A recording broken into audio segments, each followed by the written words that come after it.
Je m'appelle Grégor et je suis diplômé depuis cet après-midi de l'ISAE Super-Héros. Et ce n'est pas par hasard. J'ai toujours été passionné par l'espace. En césure, après une première expérience de 6 mois chez Thales Alenia Space sur un projet de nanosatellite, j'ai intégré l'équipe ICESat en mars 2018. Moi, c'est Guillaume. Et comme Grégor, j'ai intégré l'ISAE Super-Héros en 2015. Depuis, on est devenus amis et on a même lancé une fusée ensemble. Pendant ma césure, j'ai aussi travaillé sur ICESat, d'abord au CNES, puis au Centre spatial universitaire de Toulouse. ICESat, c'est un nanosatellite de type CubeSat 3U, projet pilote du programme Janus. Mené par le CNES en partenariat avec des écoles dont l'ISAE Super-Héros et des laboratoires, ICESat doit remplir 3 missions. La première est pédagogique. Plus de 250 étudiants ont participé à son développement à travers des stages ou des projets d'études.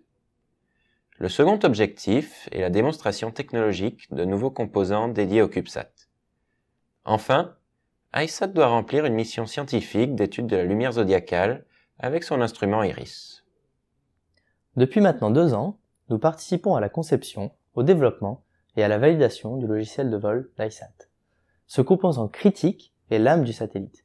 Il lui donne vie en pilotant les différents équipements, en assurant le contrôle d'attitude, le contrôle thermique, en collectant les différents observables à bord et en communiquant avec le segment sol. Nous avons aussi eu la chance de participer aux différentes étapes d'assemblage, intégration et test du satellite. Par exemple, aux essais en vide thermique au cours desquels le logiciel était utilisé. Toute l'expérience acquise au sein du CNES à travers le projet ICESat est transmise aux universités et écoles impliquées dans le programme Janus pour mener à bien leurs propres projets de CubeSats étudiants.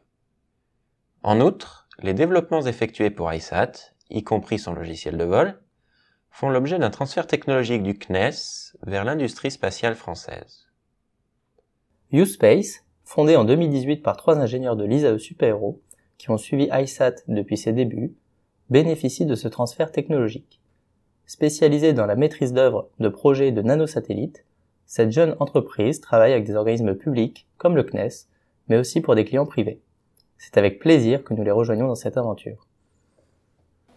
Aujourd'hui, ICESat se trouve au Centre spatial guyanais, d'où il sera lancé par une fusée Soyouz le 17 décembre 2019. Nous avons hâte de le suivre depuis le centre de contrôle, ici, à l'ISAE Super-Héros, et de participer à la recette en vol et aux premières opérations. Nous tenons à remercier le CNES de nous avoir permis de participer à un projet aussi passionnant et formateur qu'ICESat.